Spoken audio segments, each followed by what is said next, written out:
আসসালামু আলাইকুম। ইটিন বাংলার গ্রামগঞ্জের খবরে সবাইকে স্বাগত জানাচ্ছি। আমি ভাবনা আহমেদ। শুরুতেই সংবাদ শিরোনাম।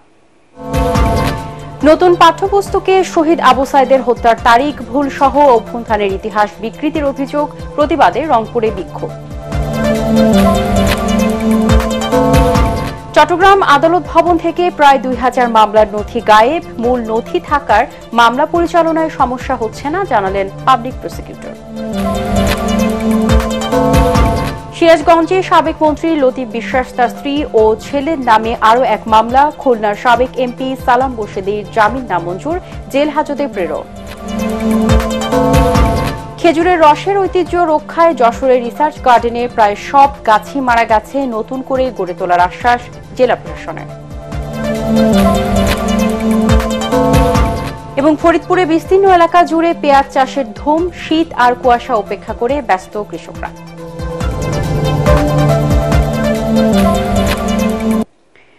শুনছিলেন শিরোনাম, এবারে বিস্তারিত। নতুন পাঠ্যপুস্তকে শহীদ আবু সাইদ হত্যার তারিখ ভুল সহ অভ্যুত্থানের ইতিহাস বিকৃতির প্রতিবাদে বিক্ষোভ ও মানববন্ধন করেছেন বেগম রোকেয়া বিশ্ববিদ্যালয়ের শিক্ষার্থীরা। বিকেলে বিশ্ববিদ্যালয়ের প্রধান ফটকের সামনে আয়োজিত মানববন্ধন ও বিক্ষোভ কর্মসূচিতে বক্তারা অবিলম্বে শহীদ আবু সাইদের হত্যার ভুল তারিখ সংশোধন ও অভ্যুত্থানের ইতিহাস বিকৃতিকারীদের শাস্তির আওতায় আনার দাবি জানান। বেগম রোকেয়া বিশ্ববিদ্যালয়ের সাধারণ শিক্ষার্থীরা এই সময় উপস্থিত ছিলেন। চট্টগ্রাম আদালত ভবন থেকে বিভিন্ন মামলার ১,৯১১টি নথি বা কেস ডকেট উধাও হয়ে গেছে। এ নিয়ে মহানগরীর কোতোয়ালি থানায় সাধারণ ডায়েরি করেছেন মহানগর দায়রা জজ আদালতের পাবলিক প্রসিকিউটর মফিজুল হক ভূঁইয়া। পিপি জানান, জায়গার স্বল্পতার কারণেই পিপি কার্যালয়ের সামনের বারান্দায় প্লাস্টিকের বস্তায় ১,৯১১টি মামলার নথি রাখা ছিল। ডিসেম্বরে আদালতের অবকাশকালীন ছুটির সময় নথিগুলো হারিয়ে গেছে। মফিজুল হক ভূঁইয়া আরও জানান, মূল নথি নয়, আদালতের বারান্দা থেকে মামলার নথিগুলো হারিয়ে গেছে। তবে মূল নথি আদালতে আছে, তাই বিচারিক কাজে কোনো সমস্যা হচ্ছে না। এ বিষয়ে পুলিশ তদন্ত শুরু করেছে।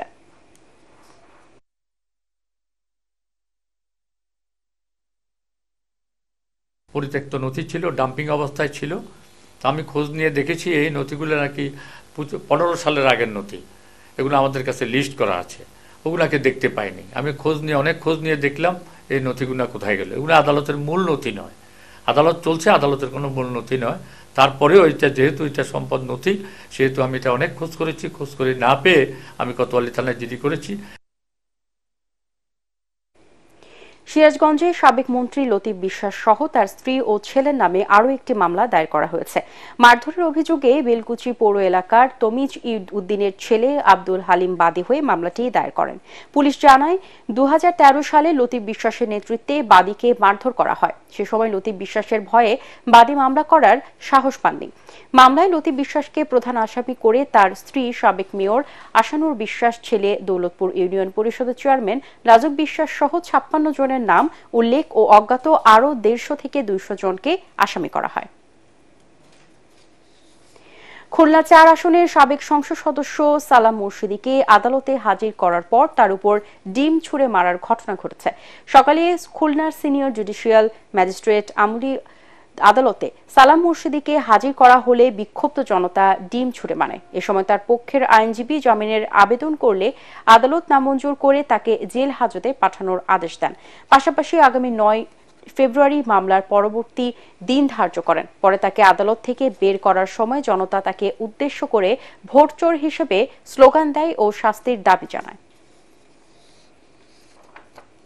বরিশালের বাকেরগঞ্জে বৈষম্য বিরোধী ছাত্র আন্দোলনের ব্যানারে বিক্ষোভ সমাবেশ করেছেন শিক্ষার্থীরা। নিষিদ্ধ সংগঠন ছাত্রলীগের সন্ত্রাসীদের গ্রেপ্তার করে বিপ্লবী ছাত্র জনতার নিরাপত্তা জোরদার এবং স্বৈরাচারের দোসর, দুর্নীতিবাজ ও ষড়যন্ত্রকারী আমলাদের দ্রুত বিচারের দাবিতে এই বিক্ষোভ মিছিল ও সমাবেশ অনুষ্ঠিত হয়। বাকেরগঞ্জ সরকারি কলেজ সহ বিভিন্ন শিক্ষা প্রতিষ্ঠানের শিক্ষার্থীরা বিক্ষোভ সমাবেশে অংশ নেন।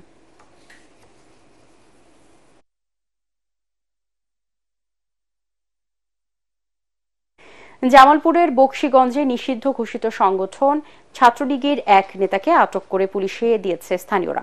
রোববার রাতে বকশীগঞ্জ পৌরসভার মালিরচর নজরপাড়া এলাকায় এই ঘটনা ঘটে। ছাত্রলীগ নেতা মাহফুজ রহমান বকশীগঞ্জ উপজেলার ছাত্রলীগের আহ্বায়ক কমিটির সদস্য। স্থানীয়রা জানান, বকশীগঞ্জ পৌরসভার নয়াপাড়া এলাকায় মাদক চোরাচালান ও বাল্যবিয়ে বিরোধী আলোচনা সভায় বৈষম্য বিরোধী ছাত্র আন্দোলনের সমন্বয়ক পরিচয়ে বক্তব্য রাখেন মাহফুজ রহমান। পরে উপস্থিত ছাত্র জনতা তাকে আটক করে পুলিশের হাতে সোপর্দ করেন। কুষ্টিয়ার জেলা বিএনপির আহ্বায়ক কমিটি বাতিলের দাবি জানিয়েছেন পদবঞ্চিতরা। দুপুরে শহরের এনএস রোড সংলগ্ন একটি রেস্টুরেন্টে সংবাদ সম্মেলনে এই দাবি জানানো হয়। এ সময় জেলা বিএনপির ত্যাগী, পরীক্ষিত ও আওয়ামী সরকারের আমলে নির্যাতিত নেতাকর্মীদের ৩১ সদস্য বিশিষ্ট আহ্বায়ক কমিটিতে না রাখার ক্ষোভ প্রকাশ করেন বক্তারা। পরে কমিটি বাতিলের দাবিতে ৩ দিনের বিক্ষোভ মিছিল, সমাবেশ ও অনশন কর্মসূচি ঘোষণা করা হয়।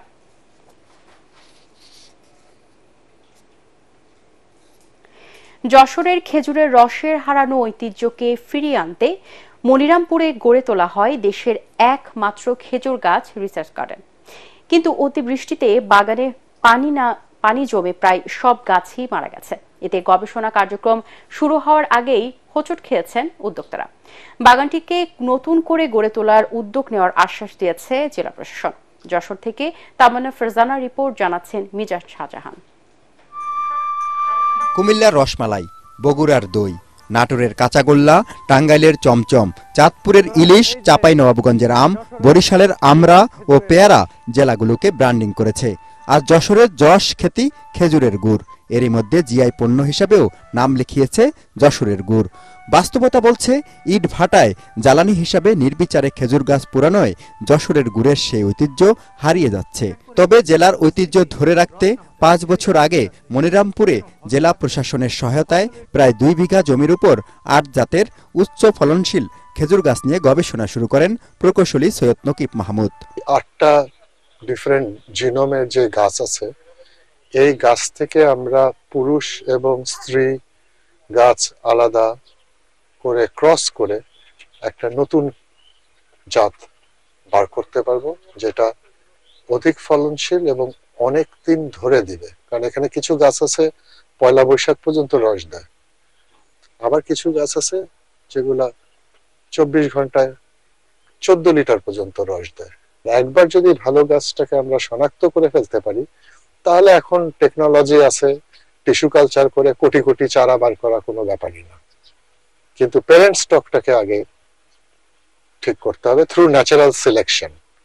অতিবৃষ্টির কারণে বাগানে পানি জমে অধিকাংশ গাছই মারা গেছে, বেঁচে আছে মাত্র ৯টি গাছ। এ অবস্থায় শীতকাল জুড়ে বেশি পরিমাণে রস সংগ্রহের উপযোগী খেজুর চারা উৎপাদনে গবেষণা কার্যক্রম সীমিত হয়ে পড়েছে। বাগানটি সক্রিয় করতে সহায়তার আশ্বাস জেলা প্রশাসক আজহারুল ইসলামের। উনি যে কাজটা করছেন, এটা যদি আমরা সফল হতে পারি এবং আবার যদি আগের অবস্থায় আমরা নিয়ে আসতে পারি, যে পরিমাণ আগে খেজুর গাছ ছিল, তাহলে এইটা এখন আমরা আগে শুধু কৃষকদের মধ্যে সীমাবদ্ধ থাকতো, এখন কিন্তু এটা আমাদের কমার্শিয়ালি করার চিন্তা ভাবনা আছে এবং সেই সম্ভাবনাও আছে। সারা বাংলাদেশে আমাদের যে কৃষক খেজুরের রস এবং খেজুরের গুড়ের যে চাহিদা আছে, এটা কিন্তু এখান থেকে আমাদের বাণিজ্যিকভাবে উৎপাদন করা সম্ভব হবে। আখের রসের মতো খেজুরের রস দিয়েও গুড়ের পাশাপাশি চিনি উৎপাদন করা যায় জানিয়ে গবেষকরা বলেন, এজন্য দরকার রাজনৈতিক সদিচ্ছা আর পরিকল্পিত ব্যবস্থাপনা। Bureau report, ATN Bangla. বাংলাদেশের বিশাল সমুদ্র সীমার নিরাপত্তা নিশ্চিত করা ও নৌ বাণিজ্য সম্প্রসারণে আগামী নীতি ও করণীয় ঠিক করতে চট্টগ্রামে নৌবাহিনীর আয়োজনে অনুষ্ঠিত হয়েছে বিশেষ সেমিনার। বাংলাদেশ নৌবাহিনীর বাৎসরিক সমুদ্র মহড়া এক্সারসাইজ সেফ গার্ড ২০২৪ অংশ হিসেবে এর আয়োজন করা হয়। সেমিনারে বাংলাদেশ সেনা, নৌ ও বিমান বাহিনী, কোস্টগার্ড, চট্টগ্রাম বন্দর কর্তৃপক্ষ সহ বিশ্ববিদ্যালয়ের শিক্ষার্থীরা উপস্থিত ছিলেন।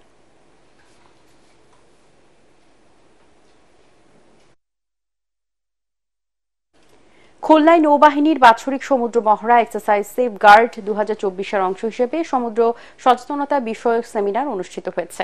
নৌবাহিনী ঘাঁটি বানৌজা তিতুমিরের অনুষ্ঠিত সেমিনারে প্রধান অতিথি ছিলেন কমান্ডার খুলনা নৌ অঞ্চল রিয়ার অ্যাডমিরাল গোলাম সাদেক। অন্যান্যের মধ্যে বক্তব্য রাখেন খুলনা শিপইয়ার্ডের মহাব্যবস্থাপক ক্যাপ্টেন জুলহাস উদ্দিন আহমেদ, মোংলা বন্দর কর্তৃপক্ষের harbour master captain Mohammad Shafiqul Islam ও বিসিজিএস এর অধিনায়ক কমান্ডার মোহাম্মদ রাশেদুল করিম। অনুষ্ঠানে মেরিটাইম বিশেষজ্ঞরা ব্লু ইকোনমির উন্নয়নে একটি সমন্বিত কর্ম পরিকল্পনা প্রণয়নের উপর গুরুত্ব আরোপ করেন। ফরিদপুরে বিস্তীর্ণ এলাকা জুড়ে পেঁয়াজ চাষের ধুম পড়েছে। শীত আর কুয়াশাকে উপেক্ষা করে ভোর থেকেই মাঠে ব্যস্ত সময় পার করছেন কৃষকরা। আবহাওয়া অনুকূলে থাকলে এবার পেঁয়াজ উৎপাদন রেকর্ড ছাড়িয়ে যাবে বলে আশা করছেন সংশ্লিষ্টরা। ফরিদপুর প্রতিনিধি কামরুজ্জামান সোহেলের রিপোর্ট, জানাচ্ছেন তামান্না জেনিফার। এমন দৃশ্য ফরিদপুরের দিগন্তজোড়া মাঠের। ভোর থেকেই কাঁচি, কোদাল, লাঙল আর পেঁয়াজের চারা নিয়ে মাঠে ছুটছেন কৃষক। ভরা মৌসুমে মাঠের পর মাঠ নানা বয়সী মানুষ রোপণ করছেন পেঁয়াজের চারা। অনেকে বাড়তি আয়ের জন্য দিনমজুরের কাজ করছেন খেতে। 400 টাকা হাজিরা পেয়ে পেঁয়াজ লাগাচ্ছে, আবার সবাই মিলেমিশে একসাথে আছি।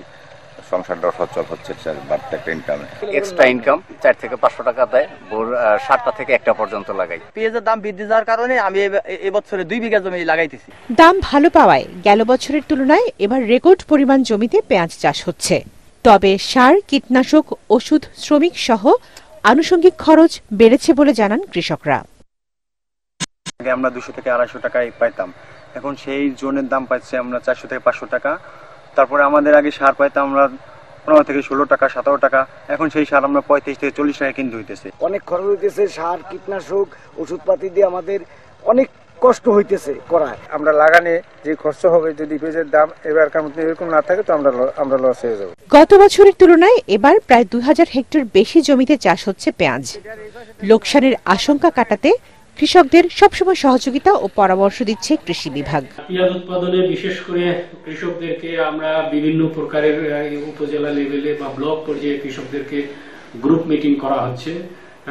পেঁয়াজের যে বিভিন্ন কলাকৌশল, সার ব্যবস্থাপনা বা আগাছা দমনে তাদেরকে পরামর্শ দেওয়া হচ্ছে। এবছর ফরিদপুর জেলায় পেঁয়াজের লক্ষ্যমাত্রা ধরা হয়েছে 43,260 হেক্টর জমিতে। এ থেকে প্রায় 5,89,000 মেট্রিক টন পেঁয়াজ পাওয়ার আশা করছে জেলা কৃষি সম্প্রসারণ অধিদপ্তর। Bureau report, ATN Bangla. দিনাজপুরে বাংলাদেশ সেনাবাহিনীর উদ্যোগে গরিব ও দুস্থদের শীতবস্ত্র এবং বিনামূল্যে চিকিৎসা সেবা দেওয়া হয়েছে। সকালে কাহারোল উপজেলার মুকুন্দপুর সরকারি প্রাথমিক বিদ্যালয়ে এই কর্মসূচির উদ্বোধন করেন সেনাবাহিনীর 66 পদাতিক ডিভিশন ও রংপুর এরিয়ার এডিএমএস কর্নেল সৈয়দ নওফেল মাহমুদ। এ সময় শীতার্তদের মাঝে শীতবস্ত্র বিতরণের পাশাপাশি 5 শতাধিক মানুষকে চিকিৎসা সেবা দেওয়া হয়। খাগড়াছড়িতেও সেনাবাহিনীর উদ্যোগে 3 শতাধিক অসচ্ছল ও দুস্থ রোগীকে বিনামূল্যে চিকিৎসা সেবা ও ঔষধ দেওয়া হয়েছে। সকালে জেলা সদরের চেলাছড়া পাড়ায় এই চিকিৎসা সেবা দেওয়া হয়। সেনাবাহিনীর খাগড়াছড়ি রিজিয়নের 5 ফিল্ড অ্যাম্বুলেন্সের অধিনায়ক কর্নেল রাকিবুল ইসলাম সহ অন্যান্যরা এ সময় উপস্থিত ছিলেন।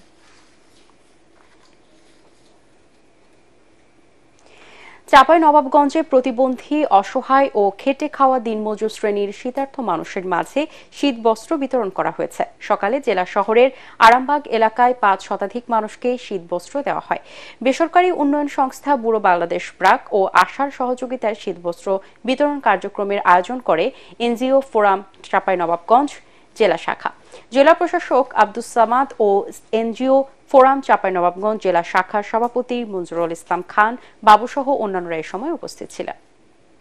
ছাত্রদলের 46তম প্রতিষ্ঠা বার্ষিকী উপলক্ষে নওগাঁয় শহীদ ওয়াসিম আকরাম ফুটবল টুর্নামেন্টে পৌর ছাত্রদল চ্যাম্পিয়ন হয়েছে। নওগাঁ সরকারি কলেজ মাঠে অনুষ্ঠিত ফাইনাল খেলাটি নির্ধারিত সময়ে 1-1 গোলে ড্র হয়। পরে টাইব্রেকারে রানীনগর উপজেলা ছাত্রদলকে 4-2 গোলে হারিয়ে চ্যাম্পিয়ন হয় নওগাঁ পৌর ছাত্রদল। খেলা শেষে চ্যাম্পিয়ন ও রানার আপ দলের হাতে পুরস্কার তুলে দেন ছাত্রদলের কেন্দ্রীয় সংসদের সহসভাপতি নাজমুল হক। টুর্নামেন্টে মোট 30টি দল অংশ নেয়।